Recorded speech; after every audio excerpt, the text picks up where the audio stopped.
어느 날 이제 뭔가 사가면서 돈을 내고 간 사람이 있었는데 5천 원짜리 국권이에요. 그래서 2013년이면 꽤 시간이 지났잖아요. 6년이나 지났는데도 여전히 국권이 있으니까 신기해서 이제 따로 놨던 거예요. 그냥 아무 생각 없이.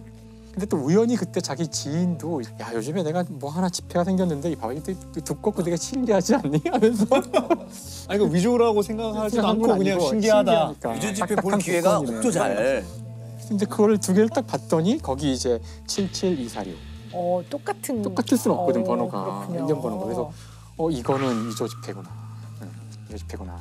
그 화폐와 관련된 범죄를 얘기하려고 하는데 화폐 위조와 관련된 아마 가장 그 유명한 사건은 77246 위조 지폐 사건이에요. 77246. 77246.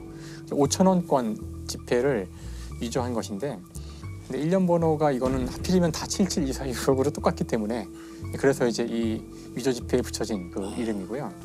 5,000원권 위조 지폐는 올 들어 지난 3월까지 모두 2,045장이 발견이 됐습니다. 특히 이 가운데 77246이라는 일련 번호가 들어간 위조 지폐가 모두 1,900여 장이 발견돼 전체의 95%를 차지했습니다.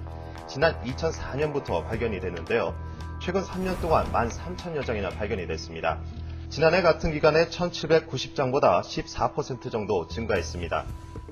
이건 놀랍게도 한 사람이 2004년부터 거의 10년 가까운 시간 동안 끊임없이 만들어서 이거 유통을 시켰던 거고요. 썼구나. 네, 5만 장 가까이 만들었다니까 한 2억 5천만 원 정도? 적은 액수는 아니에요. 그러네요. 그래서 이 위조 지폐를 만든 사람은 시각 디자인을 전공한 이 분야의 이제 전문가고요. 어떻게 만들었냐면은 얇은 종이 3장에다가 이제 인쇄를 해요. 앞면, 뒷면, 그다음에 지폐에 보시면 이렇게 위조 방지를 위해 만든 희미한 그림이 있거든요. 근데 그걸 모사하기 위해서 중간면, 그래서 3개를 만들어서 되게 정교하게 만들었네. 딱 붙인 거예요, 이렇게 3장을. 진짜와 비슷한 얇은 종이를 사용해 쉽게 들키지 않았습니다. 물론 전문가들이 보면 바로 알죠. 하지만 이제 이 지폐를 사용할 때 주로 노인들이 보통 있는. CCTV가 없고 노인이 운영하는 가게만 골랐습니다. 위조 지폐로 껌 한 통을 사고 거스름돈을 챙겼습니다. 아주 싼 걸 사는 거예요. 그럼 이제 5천 원이니까 뭐 거스름돈 이제 그걸로 이제 돈을 가서 만들어 간 거죠. 컴퓨터와 컬러 프린터를 이용해 정교하게 만들어졌습니다. 진짜 지폐와 나란히 놓고 봐도 가려내기가 어려울 정도입니다. 지난 2005년부터 만든 가짜 돈은 2억 2천만 원 정도로 추산됩니다. 금년 들어와가지고 5천 원권 위패가 증가세가 굉장히 높아졌다는 겁니다. 그래서 저희가 한군에 상당히 우려를 하고 있는 상황이 되겠습니다. 그걸 잡아야 되는데 잡히지가 않고. 그게 은행으로 들어가야 알 수 있잖아요. 맞아요. 시중에서는 거의 사람들이 몰랐고 이게 은행에 들어올 때마다 잡히는 거예요. 은행에서 이제 검사하니까 결국 이제 이것 때문에 2007년에 정부에서는 원래 계획보다 5천 원권만 땡겨서 1년 먼저 바꿔요. 이거 못 잡아가지고. 지난 83년 이후 20여 년 만에 바뀌는 것. 한국은행은 위조가 가장 많은 5천 원권 세도는 내년 상반기에 발행하고 새 지폐는 컴퓨터나 컬러 복사기로 위조할 수 없도록 여러 가지 첨단 기법이 사용됩니다. 홀로그램, 보는 각도에 따라 모양과 색상이 변하는 기울이면 숨어있던 만이라는 숫자가 보입니다. 모두 7개 위변조 방지 장치가 새 지폐에 도입됩니다. 국권이 은행으로 들어오면은 은행에서 폐기하니까 신권은 또 이제 대폭 보강을 해요. 하지만 이 사람은 계속 위조 지폐를 찍고 있었고 국권을 만들고 있었고. 네, 국권이죠. 바꾸긴 쉽지 않으니까. 사실 5천 원짜리를 김 씨가 선택한 이유도 10,000원짜리에는 충분히 많은 그 방지 기능이 있어서 너무 어렵고 잘 아는 사람이군요. 그다음에 1,000원짜리는 해봤자 마진이 안 된대요. 그죠? 노력 원가가 원가가 안 이 사람은 거야. 되게 주도하는 사람이네. 그래서 5천 원권을 했다는 거예요. 그러니까 바뀌었다고 금방 바꿀 수는 없는 거죠. 근데 이제 점점 국권이 줄어드니까 사용하게 될 때 위험성이 높아졌죠. 그래서 전국을 다니면서 쓰기 시작한 거예요. 그다음부터는 꼬리가 안 잡히는 거죠. 8년에 걸쳐서 구형 5,000원권 45,000장을 뿌렸는데 결국 구멍가게 주인에게 덜미가 잡혔습니다.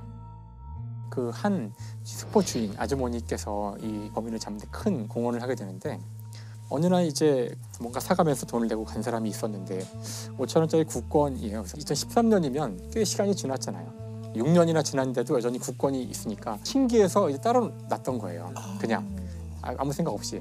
근데 또 우연히 그때 자기 지인도 야 요즘에 내가 뭐 하나 집회가 생겼는데 이 봐봐 이게 두껍고 되게 신기하지 않니? 하면서 아니 그 위조라고 생각하지도 않고 그냥 신기하다. 위조 집회 볼 기회가 없죠 잘.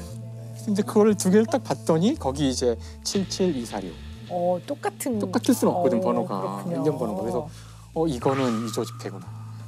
위조 집회구나. 그래서 그거를 붙여놓고 6개월 가까이 이상한 사람이 워낙 이렇게 봤다고 하더라고요. 그러니까 되게 참 준법 정신이 투철하신 분이죠. 그러니까요. 근데 놀랍게도 이 범인이 이 집에 다시 오게 된 거예요. 와. 다시 온 거예요. 설마 이 사람이 그 위조범이라고 생각은 못하고 왜냐면 재유통된 사람이 쓰는 걸 수도 그럴 수도 있잖아요. 있으니까. 그렇죠. 그래서 말을 해줬대요. 딱 보고서 이거 똑같은 거네. 이거 위조 집회니까 빨리 가서 신고하세요. 얘기를 한 거예요. 근데 보통 같으면 놀래야죠. 어머 모르죠. 위조 집회라고요? 막 이래야 되는데 전혀 동요하지 않고 네 하고서 집회를 받아서 지갑에 넣었는데 지갑을 보니까 5,000원짜리가 이만큼. 거기서 아줌마가 딱 본 거죠. 그래서 바로 이제 신고를 해서 이 사람이 한국은행이 생긴 이래 가장 많은 위조 지폐를 만들어 사용한 40대 남성이 붙잡혔습니다. 77246 위패가 988장이나 발견된 겁니다. 김 씨는 신용불량자로 전락한 뒤 1년간 다양한 화폐를 위조해보고는 가장 완벽한 5,000원권만 집중적으로 만든 것으로 드러났습니다. 너무 괘씸하더라고요. 이런 구멍가게 와서 뭘 쓴다는 자체가 너무 부족한 돈을 조금이라도 메꿔볼까 이런 나쁜 마음을 먹었던 게 현재까지 온 것 같습니다. 그렇게 금액이 많은지도 몰랐습니다. 그렇게. 근데 번호를 한두 개라도 좀 바꾸면 안 되나요? 왜 그게 똑같은 번호를 왜냐면 하나 만들기도 쉽지 않은데 제가 보기에는 2억 5천을 찍어서 실제로 가져가는 2억이 안 될 것 같거든요. 나머지는 비용을 써야 되니까. 그렇겠죠. 인건비. 아니 근데 그 노력과 애씀을 일을 하시면 그러니까요. 그 돈 버셨을 것 같은데. 그 노력으로. 네, 그 노력으로. 오늘 저희가 갔을 때 그 위조 지폐 판별법 그런 것도 봤는데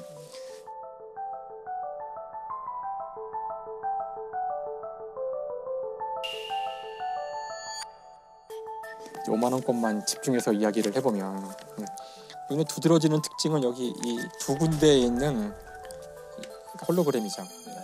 각도에 따라 보이기도 하고 보이지 않기도 하고 특히 이 가운데 있는 이 은색 선은 입체 모양으로 보이는 거예요. 그래서 가까이서 보시면 입체 모양이라 이게 이렇게 움직일 때 다르게 움직이거든요. 그다음에 여기 희미하게 이제 신사임당 얼굴이 보이거든요. 각도를 바꾸면 빛을 비추면은 이렇게 봐도 보이고요. 근데 이거는 이제 아까 그 위조범은 위조했던 거죠. 세 겹을 띄워 넣어가지고 이 뒤에 이 5만이라는 숫자는 각도에 따라 색깔이 바뀌거든요. 그렇네요. 네, 바뀌고요. 뭐 5만 가지가 들어 있고요. 이런 장치라든가 그다음에 우리 눈엔 보이지 않는데요. 이걸 자외선에 넣었을 때만 보이는 패턴들이 있어요.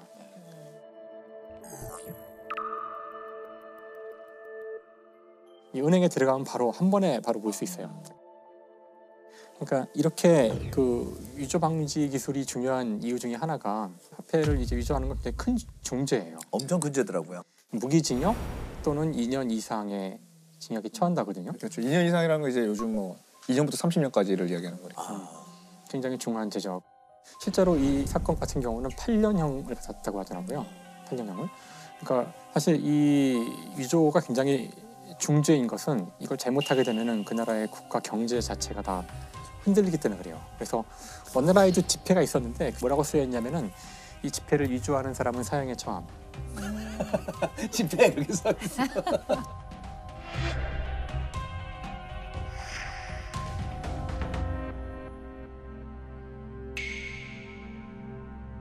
그 지폐를 마음대로 만드는 것이 국가의 근간을 흔들 수 있기 때문에 실제로 이제 전쟁이 벌어지면 적국의 위조 지폐를 만들어서 뿌리는 게 아주 흔한 일이었어요. 혼란을 가지기 위해서. 그 지폐를 마음대로 만드는 것이 국가의 근간을 흔들 수 있기 때문에 실제로 이제 전쟁이 벌어지면 적국의 위조 지폐를 만들어서 뿌리는 게 아주 흔한 일이었어요. 혼란을 가지기 위해서. 독일군이 2차 세계대전 때 영국을 상대로 벌였던 이제 베른하르트 작전이라는 게 있어요. 그 작전은 1942년에 이제 시작된 건데 화폐를 만드는 그 전문가들을 유태인 수용소에서 차출해가지고 작센하우젠 수용소의 19구역에 그 전문가들을 모아요. 그다음에 파운드화를 만들어서 원래 계획은 그거를 이제 뿌리는 거예요. 비행기로. 왜냐면 그 지폐를 많이 만들긴 했는데 이 작전이 시작됐을 때쯤에 벌써 제공권을 벌써 독일군이 거의 상실했기 때문에 이 지폐를 결국 뿌리지 못하고 각종 작전에 사용해요. 그 외국에서 활동하는 스파이들이라든가 아니면 외국에서 구입해야 되는 것들은 가서 파운드화를 완벽하게 위조한 걸로 사오는 거죠. 잘 만들었나 보죠, 되게. 당연하죠. 독일의 기술력이 국가가 하는 거니까 전쟁이니까 참 안타까운 거죠, 사실. 그래서 이때 만들어진 이 파운드의 양이 거의 10조 원에 달하는 양을 만들었대요.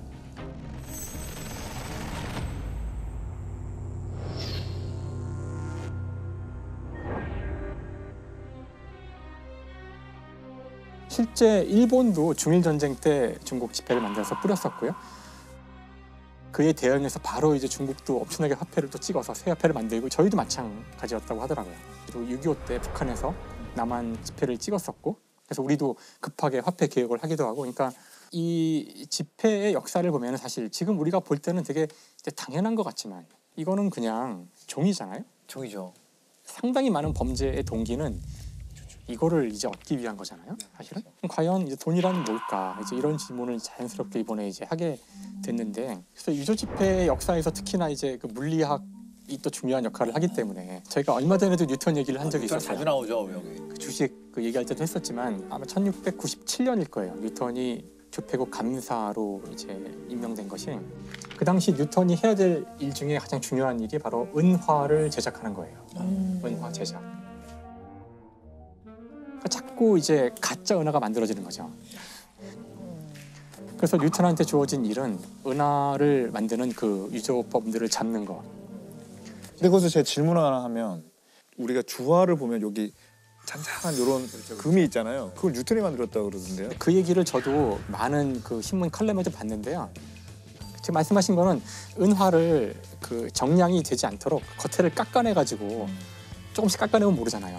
그래서 이렇게 깎은 다음에 계속 판매하는 사람들이 많아서 그걸 막으려고 동전 보시면 끝을 이렇게 톱니바퀴가 이렇게 있잖아요. 그렇죠. 옆에. 이 톱니바퀴를 넣어서 이 끝에 갈아내는 걸 막았다는 건데요. 근거가 있는지 잘 모르겠어요. 근데 사실 유조를 할 때 이제 겉에만 은으로 금으로 하고 안에는 이제 구리로 하는 게 아주 오래된 전형적인 수법이라 그래서 만들어 놓은 것이 어떤 특별한 종류의 돌인데 그 돌에다가 이걸 긁으면 이게 묻어 나오잖아요. 묻어 나올 때 이 함량이 다른 것들은 약간 색깔이 달라요. 그래서 여기에 사용한 이 돌을 시금석이라 그래요. 아, 그래서 시금석. 거기서 나온. 아, 그게 시금석이군요. 시금석이라는 게 아주 옛날에. 아, 척척 박사. 근데 우리가 쓰는 용도로 왜 쓰였을까요, 시금석? 뭔가를 알아보고 싶을 때 이걸로 테스트해 본다는 거죠. 테스트해 본다. 기준과 비교한다는 거니까요. 진짜인지 가짜인지를 판단하는 기준이 된다 이런 건가요? 그런 거죠. 근데 뉴턴이 여기서 끝나는 게 아니에요. 근데 중요한 거는 여기서 이제 은을 계속 찍어내는 걸로는 이건 불가능하다. 그래서 이제 우리는 완전히 새로운 화폐 시스템이 필요한데 그건 종이에다가 돈을 쓰고 이제는 이 돈이 그런 가치가 있다고 하는 것으로서 해결해야 약속하자. 한다. 하지만 사람들이 믿지 않을 거기 때문에 종이의 가치를 어떻게 믿어요? 처음 종이돈 나왔을 때 좀 혼란스러울 것 같아요. 따라서 이 종이는 언제든지 은행에 가져오면 가장 가치가 있는 금속인 금과 교환해주는 조건, 언제든지 금으로 바꿔줄 수 있다는 그런 믿음을 준 지폐로서 가치를 보증한다. 그런 아이디어를 내게 되죠.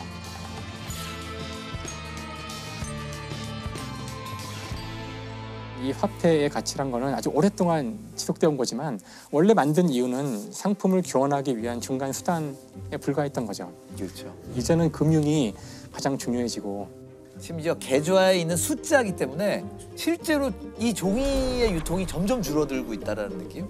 화폐 자체를 유지할 일은 없어지지만 숫자는 사실 어떤 의미에서는 더 바꾸기가 쉬울 수도 있어요. 이 종이의 유통이 점점 줄어들고 있다는 느낌? 화폐 자체를 유지할 일은 없어지지만 숫자는 사실 어떤 의미에서는 더 바꾸기가 쉬울 수도 있어요. 그러니까 보이스피싱도 그냥 그 계좌 이체해달라는 거잖아요. 그냥 화폐 뭐 뺏을 필요도 없는 거잖아요. 그러니까요. 최근 가상화폐 시세가 급등락을 반복하면서 가상화폐를 개발했다고 사람들을 속여서 수십억 원을 가로챈 일당이 붙잡혔습니다. 가상화폐 시장의 불안정성을 우려하는 목소리가 크지만 이른바 코인 대박을 꿈꾸는 2030 세대는 넘쳐납니다. 지금 우리가 마치 뉴턴의 시대에 새롭게 도입된 지폐 시스템과 같은 과연 비트코인이 화폐의 역할을 할 것인가. 정부가 그 가치를 인정하거나 사람들 모두가 어느 날 갑자기 그래 비트코인이라는 그 프로그램에 있는 숫자들이 의미가 있어. 금과 같은 가치가 있다고 모두 믿으면 돼요. 그게 잘 안 된다면 지금과 같이 불안정성이 큰 막 널뛰기 하듯이 가치가 변하는 이 상황에서 아직 화폐라고 보기 힘들고 이 돈이라는 게 어이없게 만들어진 약속 같긴 해요. 사실 이거는 그냥 빈 껍질인데 빈 껍질이 자신을 100배, 1000배로 불리면서 이 자체가 어떤 중요한 가치가 있는 것처럼 믿기 시작한 거죠, 인간이.